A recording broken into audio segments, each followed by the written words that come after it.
Toppers club IAS academy में सभी छात्र छात्राओं का स्वागत है। स्टेनोग्राफर की परीक्षा जल्द होने वाली है। ध्यान रखिएगा, जो स्टेनोग्राफर की तैयारी करने वाले जो छात्र हैं उनके लिए अब दोनों हाथों में लड्डू हैं। कैसे? एक तो आपका एपीएस की जो परीक्षा है और उसका नोटिफिकेशन की भी डेट आ गई है, उत्तर प्रदेश लोक सेवा आयोग लेता है। और यह माना जाता है कि एपीएस की जो परीक्षा है वो स्टेनोग्राफर के लिए यूपीएससी की परीक्षा है, यानी उनकी सबसे हाईएस्ट जो वैकेंसी होती है, हाईएस्ट लेवल होता है, वो एपीएस के थ्रू मिलता है। और आज यानी 2 तारीख को यूपी ट्रिपल एससी ने भी एक प्यारा सा तोहफा दे दिया स्टेनोग्राफर की तैयारी करने वाले, टाइप की तैयारी करने वाले छात्रों को, कि उसने वैकेंसी यानी मुख्य परीक्षा का जो नोटिस है वो जारी कर दिया है। चलिए हम शुरू से लेकर एंड तक इसकी बारीकियों को समझेंगे, कितनी फीस है और मुख्य परीक्षा कब होगी, क्या पैटर्न होगा। ठीक है, देखिए ये उत्तर प्रदेश अधीनस्थ सेवा चयन आयोग लखनऊ के द्वारा ये जारी किया गया विज्ञापन है। विज्ञापन संख्या 9/2003 है और किसके लिए है? ये आशु लिपिक मुख्य परीक्षा 2022 के लिए है। अब देखो, ये विज्ञापन के प्रकाशन की तिथि आज है, यानी 2/9/2023, यानी 2 सितंबर को ये जारी हुआ है। और ऑनलाइन आवेदन यानी शुल्क जमा करने की जो तिथि है, आरंभ होने की तिथि है, वो आपकी 17/10/2003 है, यानी ये आपका 17 अक्टूबर से स्टार्ट होगा। ठीक, और ऑनलाइन आवेदन शुल्क जमा आवेदन सबमिट करने की जो अंतिम तिथि है वो 6 नवंबर है। ध्यान रखिएगा, बहुत अच्छा गैप दे रखा है, लेकिन आपको जैसे ही 17 तारीख आए आप पहले दिन से ही फॉर्म भर दीजिएगा। आप जानते हैं कि यूपी ट्रिपल एससी की साइट पे कितना रस आ जाता है। ठीक है, तो ये आप बहुत ध्यान से ध्यान रखेंगे। शुल्क समायोजन जो है और आवेदन में संशोधन की जो अंतिम तिथि है वो आपकी 15 नवंबर 2023 है। ये मुख्य तिथियां हैं, इन्हें आप हमेशा ध्यान रखिएगा। अब यहां पर इस नोटिस में कहा गया है कि उपयुक्त विज्ञापन के सापेक्ष आवेदन सबमिट करने हेतु शुल्क जमा करने की जो अंतिम तिथि है वो 6/11/2023 है। स्पेशल कह दिया है, बच्चे इस पे ध्यान रखें। इस तिथि के बाद कोई आवेदन या शुल्क स्वीकार नहीं किया जाएगा। मतलब सीधा सीधा आयोग ने कह दिया कि हमने ये डेडलाइन घोषित कर दी है, हम आगे इसको नहीं बढ़ाएंगे। ध्यान रखिएगा। और मुख्य परीक्षा को लेकर के आप सभी छात्र और छात्राएं सीरियस हो जाएं, क्योंकि आयोग अब दूसरे मोड में आ चुका है। वैसे भी 2024 है, वो चुनावी साल है और सारी जो सरकारें हैं वो क्या करती हैं, चुनाव से पहले वैकेंसी निकालती हैं। आप राजनीति में समझिए किसकी सरकार है, कौन पार्टी, कौन सीएम है, इससे कोई मतलब नहीं है। आपका सारा फोकस क्या होना चाहिए, एग्जाम पे होना चाहिए। और स्टेनोग्राफर के लिए मुझे लगता है कि ये 2 वैकेंसियां, एक ये वाली यूपी ट्रिपल एससी से और एपीएस आपकी लोक सेवा आयोग से, बहुत बेहतरीन वैकेंसी है। आप सारी एनर्जी इस पे लगा देंगे। चलिए इसमें हम देख लेते हैं क्या है कि टॉपिक लाइन बाय लाइन में आपको समझाऊंगा। इसमें वैकेंसी की संख्या कितनी है, तो देखिए यहाँ वैकेंसी की जो संख्या है वो है 277 है, जिसमें सामान्य जो चयन है वो 233 है और विशेष चयन की संख्या है वो 44 है। ठीक है, और देखिए इसके लिए उन्होंने क्या किया है, भारत के नागरिकों को ऑनलाइन आवेदन किए जाते हैं। ये एक तकनीकी भाषा है, वो हमेशा रहती है कि नौकरी भारत के नागरिकों के लिए ही होती है।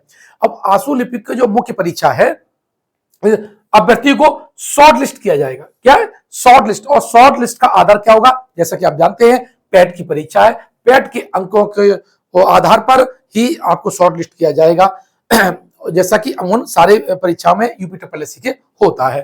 ठीक है, तो अतः इस परीक्षा में प्रतिभाग हेतु केवल वही अभ्यर्थी ऑनलाइन आवेदन कर सकते हैं जिन्होंने पैट परीक्षा 2022, अब यहां कह दिया है पैट परीक्षा 2022 में सम्मिलित हुए हैं और उन्हें आयोग द्वारा स्कोर कार्ड क्या है जारी किया गया है, वही बच्चे इसमें फॉर्म भरें। अगर आपके पास ये नहीं है तो ये परीक्षा आपके लिए नहीं है और ना ही भरना। प्रारंभिक अर्हता परीक्षा 2022 में वास्तविक स्कोर अथवा नॉर्मलाइज्ड स्कोर में 0 या उससे कम या नकारात्मक अंक प्राप्त करने वाले अभ्यर्थियों को मुख्य परीक्षा हेतु शॉर्ट लिस्ट नहीं किया जाएगा। स्पष्ट रूप से कह दिया है, जिनका 0 या माइनस में नंबर है तो भैया आपके लिए ये नौकरी नहीं है और ऐसे होनी भी नहीं चाहिए। अब देखो यहां से देखते हैं तो चूंकि बहुत बड़ा है, वो आवेदन की प्रक्रिया दे रखी है। अब आवेदन की प्रक्रिया के लिए क्या करना है, आपको वेबसाइट पे जाना है। इसमें हम समय समय पर आपको और चीजें बताते रहेंगे। उन्होंने 25 पेज का पूरा ये नोटिस जारी किया है, ठीक है। और इसको आप क्या है, इस वेबसाइट पर आप जाएंगे तो यहां पर क्या है, लाइव जो एडवर्टाइजमेंट जो है उस सेगमेंट में जाके देखिएगा, विज्ञापन वाले सेक्शन पर क्लिक कीजिएगा तो ये जो आपका नोटिस है वो आपको डाउनलोड हो जाएगा, ठीक है। यहां पर बात करें सीधे सीधे मैं चलता हूं आपको आवेदन की प्रक्रिया के लिए। आवेदन की प्रक्रिया के लिए क्या जो आयोग ने निर्देश दिए हैं, देखो, प्रारंभिक अर्हता परीक्षा के लिए रजिस्ट्रेशन नंबर के साथ अभ्यर्थी का प्रमाणीकरण या लॉगिन यानी एप्लीकेंट जो है, तो इसके अंतर्गत क्या करेंगे, ये दो तरह से होगा। एक तो होगा व्यक्तिगत विवरण के साथ, ठीक है। अब व्यक्तिगत विवरण के साथ कैसा होगा कि अभ्यर्थी प्रारंभिक अर्हता परीक्षा है जो पैट का जो आपका जो रजिस्ट्रेशन नंबर होगा और जन्म तिथि, लिंग और उत्तर प्रदेश का निवासी होने के संबंधी जो विवरण है, ठीक है, और श्रेणी संबंधी विवरण भर करके आवेदन हेतु आप लॉगिन कर सकते हो। पहला तरीका यह है, यह व्यक्तिगत श्रेणी का। दूसरा जो आयोग ने दिया है वो है ओटीपी के माध्यम से। ओटीपी यानी अभ्यर्थी प्रारंभिक अर्हता परीक्षा 2022 के रजिस्ट्रेशन नंबर के साथ में जो आपका रजिस्टर्ड जो मोबाइल होगा और या जो ईमेल होगा वो सब प्रेषित करेंगे, ओटीपी आएगा, उससे भी आप क्या कर सकते हैं, लॉगिन कर सकते हैं। अब 17 तारीख से आपके ये जो फॉर्म है वो फिलअप होने लगेंगे। तो ये आवेदन की प्रक्रिया उन्होंने पूरी तरह से समझाई भी है कि लॉगिन करने के उपरांत इस भाग में अभ्यर्थी का प्रारंभिक अर्हता परीक्षा 2022 में दर्ज की गई अपनी व्यक्तिगत सूचनाएं जैसे नाम, पिता, पति का नाम, माता का नाम, उत्तर प्रदेश का निवासी है या नहीं है, यानी जो भी उसमें जो डेटा था, आरक्षण संबंधी, जन्म तिथि, लिंग और वैवाहिक स्थिति वाला जो डेटा था वो यहाँ पर मोबाइल नंबर सहित प्रदर्शित करने होंगे आपको, ठीक है। ये पूरे भरने का नियमावली बनाई है। जब ये फॉर्म भरा जाएगा तो हम स्टेप बाय स्टेप एक पूरा वीडियो बना देंगे, अभी यहाँ समझाने की जरूरत नहीं है। ये सारी प्रक्रियाएं, जो फोटो हस्ताक्षर होगा, पूरा विवरण होगा, सारा कुछ होगा, और फिर आप जानते ही है कि उसमें एक लास्ट में डिक्लेरेशन आता है, तो वो भी आपका इसमें दे रखा है। यानी आयोग ने ये पूरा 25 पेज का एक नोटिस जारी किया है, किस तरह से फॉर्म भरना है, क्या उसकी लास्ट डेट है, ठीक है। तो इसको आप हमारे जो टेलीग्राम ग्रुप है वहां से डाउनलोड कर सकते हैं, या आप UPSSC की वेबसाइट पे जाइएगा और जो वहां पर जो न्यूज सेगमेंट वाला सेक्शन है एडवर्टाइजमेंट का, वहां पर जाकर के इसको क्या कर सकते हैं, आप डाउनलोड कर सकते हैं, ठीक है। तो यहाँ दो तरीके, या तो डायरेक्ट हमारे ग्रुप से ही, यानी जो टेलीग्राम ग्रुप है जिसकी लिंक है वो कमेंट बॉक्स में दे रखी है, वहां दे सकते हैं। और इसका हम जल्द बैच भी स्टार्ट करेंगे, ठीक है, क्योंकि अभी इसका सिलेबस इन्होंने कहा है कि सिलेबस हम थोड़े दिनों के बाद जारी करेंगे। और एक बात ध्यान रखिएगा, या इसका जो सिलेबस होगा स्टेनोग्राफर का वो मिलता जुलता आयोग से होगा। आयोग वाले में जीएस वाला पोर्शन है प्लस आपका हिंदी वाला पोर्शन है, ठीक है। तो इन दोनों पर आपको फोकस करना ही करना है। बाकी जब सिलेबस आ जाएगा तो हम उसका डिटेल एनालिसिस करेंगे, कौन सी बुक्स आपको पढ़नी होगी और क्या रणनीति बनानी होगी, वो तब उसके जो सिलेबस को देख करके हम करेंगे।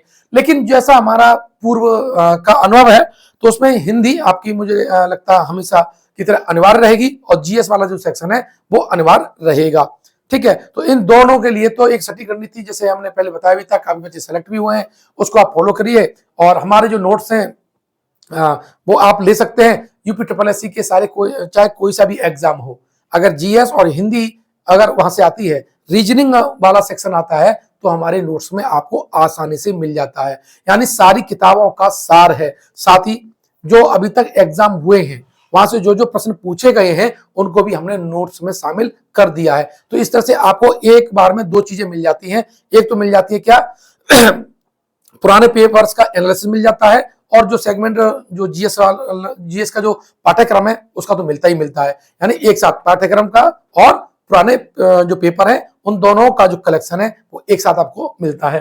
अब यहां पर हम देखें कि फीस क्या आपका क्या है, ठीक है। जब चलेंगे तो फीस वाला जो सेक्शन इसमें दे रखा है कि जो सामान्य श्रेणी है उसके लिए कितना है, 25 रुपए है, ठीक। और अन्य पिछड़ा वर्ग है उसके लिए 25 है, अनुसूचित जाति है उसके लिए भी 25 है, और अनुसूचित जनजाति के लिए भी क्या है, 25 रुपया है। तो ये देखिए ये सब ऑनलाइन प्रक्रिया से ही होगा, सब कुछ जो होगा वो क्या होगा, ऑनलाइन होगा। यह कह रहा है कि मुख्य परीक्षा हेतु परीक्षा शुल्क का भुगतान केवल मुख्य परीक्षा हेतु शॉर्टलिस्ट किए गए अभ्यर्थियों द्वारा अलग से किया जाएगा। मतलब है कि जो शॉर्ट लिस्ट किए जाएंगे उसके बाद भी भुगतान करना पड़ेगा आपको। ठीक है, अब वो कब आएगा, वो तो जब शॉर्ट लिस्ट करेंगे तब आपको भरना पड़ेगा। ठीक है, अब देखो ध्यान रखिएगा, जो भी आप फॉर्म भरेंगे वो इस आयोग ने स्पष्ट रखा हुआ है कि आप फॉर्म का प्रिंट आउट लेना ना भूलें, रखिए रिकॉर्ड के लिए। कभी आपको जरूरत पड़ती है तो आप कहां ढूंढते फिरेंगे, आपके पास विधिवत रिकॉर्ड होगा तो आप अपनी लिखा पढ़ी भी कर सकते हैं। वैसे भी एक बात ध्यान रखिएगा कि आप कोई अगर फॉर्म भरें उसका शुरू से लेकर एंड तक का डेटा आपके पास होना चाहिए, और विशेषकर उनमें जहां आपके सफल होने की प्रबल संभावना है, जहां आपने अपनी पूरी ताकत लगा के रखी हुई है। तो आयोग ने इस बात को भी लिखकर दे दिया है कि भैया आपने ये फॉर्म है उसको पास रखिएगा। अब देखिए, जो उसने कहा कि आयोग आपको सुधारने का मौका देगा, उसकी डेट भी है। जैसे मैंने पहले बताया था कि नाम में बर्तनी गलती है, पिता पति के नाम में बर्तनी की गलती है, पत्ताचार का पता है, अन्य व्यक्तिगत विवरण जैसे ईडब्ल्यूएस, क्षैतिज आचरण की श्रेणी वगैरह, अगर ये कुछ भी दिक्कत आती है तो ध्यान रखना। वो क्या कह रखा है कि अभ्यर्थी द्वारा अपने आवेदन पत्र के निम्नलिखित विवरणों को ही संशोधित किया जा सकता है। उक्त के अतिरिक्त अभ्यर्थियों को आवेदन में किसी अन्य विवरणों को संशोधित करने की अनुमति नहीं दी जाएगी। तो पूरी लिस्ट उसमें दे रखी है। अब बात आती है पदों की संख्या, मैंने बताया था, अब ये विभाग वाइज भी उन्होंने जारी कर रखा हुआ है। और देखो यहाँ पर दोनों तरह के पद हैं, अस्थायी भी हैं और स्थायी भी हैं। वैसे जो अस्थायी पद होते हैं फिर 1 या 2 साल के बाद में जो उसका टाइम पीरियड होता है तो वो परमानेंट में बदल जाते हैं, इसलिए आपको ये टेंशन लेने की जरूरत नहीं है। जैसे सिंचाई विभाग है तो सिंचाई विभाग में भी है, तो देखो आपका कितना है, 29,200 से लेकर के 92,300 तक है, और ये 2800 ग्रेड पे की क्या है, जॉब है। ठीक है, कहां पर, सिंचाई विभाग में। और दिव्यांगजन सशक्तिकरण विभाग में, राज्य उपभोक्ता विभाग प्रतितोष आयोग उत्तर प्रदेश में। अब देखो आप दो चीजें आप देखिएगा, जो राज्य उपभोक्ता में तो आशुलिपिक राज्य आयोग जिला आयोग में या 5200 से लेकर के 20,200 ग्रेड वेतन जो है वो 2800 ही का है, लेकिन लेवल 5 और लेवल 5 की है। यहाँ जो वैकेंसी दे रखी है तो सिंचाई विभाग वाली है स्थायी है, लेकिन दिव्यांगजन वाली क्या अस्थायी है। आपको इसमें ज्यादा सेक्शन में समझने की जरूरत नहीं है, आप अपना सारा का सारा फोकस एग्जाम पे रखिएगा, कैसे भी निकालिएगा। कोई भी अभी तक ऐसा हुआ नहीं है कि पद निकाले हो और वो सिलेक्शन करने के बाद उन्हें समाप्त कर दिया गया हो। कम से कम 25 साल के इतिहास में जो मेरे कैरियर में है, जहां मैं बच्चों को पढ़ाता भी रहा हूँ और स्वयं मैंने 9 नौकरियों की जॉब पर मैंने कमांड रखा हुआ है, तो आज तक ऐसा हुआ नहीं है। ठीक है, तो ये अस्थायी और स्थायी के चक्कर में मत पड़िएगा। वैकेंसी भी कितनी है, 277 है, तो इसके चक्कर में मत पड़िएगा कि बहुत कम है, बिल्कुल नहीं। आप अपनी तैयारी कीजिए, आपको इन 277 में भी सिलेक्शन लेना है कि आखिर वो कुछ लोग तो होंगे जो 277 का आंकड़ा पार करके जाएंगे, उनमें से आप जरूर होने चाहिएगा। लेकिन इस तब कब होगा, जब आपकी रणनीति सटीक होगी, आपके पास कंटेंट एक कैसा होगा, एक्यूरेट होगा। ठीक है, तो ज्यादा कंटेंट के चक्कर में नहीं पढ़ना है। हमारा जो नोट्स मिल जाएगा, कुछ रेफरेंस बुक है, उनका टोटल फोकस के साथ में अपनी ऊर्जा का प्रयोग करते हुए उनको स्टडी कीजिए, उनकी रिवीजन कीजिए। उससे क्या होगा, आप आसानी से सफल हो जाएंगे। ठीक है, तो ये मुझे आपको थोड़ी सी जानकारी देनी थी। ये सारे विभागों की लिस्ट दे रखी है। अब मुख्य परीक्षा के लिए इन्होंने कहा है कि हम सिलेबस जारी करेंगे, जैसे सिलेबस जारी होगा हम आपको तुरंत उसकी जानकारी दे देंगे। लेकिन तब तक मैं आपका मोटा मोटा बता दूं आपको है कि आप अपने हिंदी पर और जीएस वाले पर फोकस आप रखिएगा, ध्यान रखिएगा। इन दो को तो अभी से ही कंप्लीट कर लीजिएगा। अगर ये पाठ्यक्रम में शामिल होते हैं तो आपको उस वक्त ज्यादा टेंशन नहीं लेनी पड़ेगी और आपका समय बच जाएगा। आप अपने इन पर सारा फोकस इस वक्त कर दीजिएगा। इसके लिए हमने कहा कि जल्द बैच स्टार्ट कर देंगे। कोई भी आपको अन्य जानकारी लेनी है तो हमारा नंबर है 8604987816 पर। इस पर आप मैसेज और कॉल करके जानकारी ले सकते हैं। अगर आपको नोट्स भी चाहिए होंगे यूपीएससी के किसी एग्जाम के लिए तो भी आपको इसी नंबर पर संपर्क करना होगा। ठीक है, इसकी बारीकियों को समझा होगा। और जैसे फॉर्म भरने का जो तरीका होता है, तो जब फॉर्म भरे जाएंगे तब हम उसका पूरा लाइव करके दिखा देंगे कैसे फॉर्म भरते हैं और उसमें कौन कौन से जो उसकी मद है, पॉइंट है, वो कैसे भरे जाएंगे ताकि आपकी कोई गलती न हो। ठीक है, मिलते हैं नेक्स्ट वीडियो में। धन्यवाद।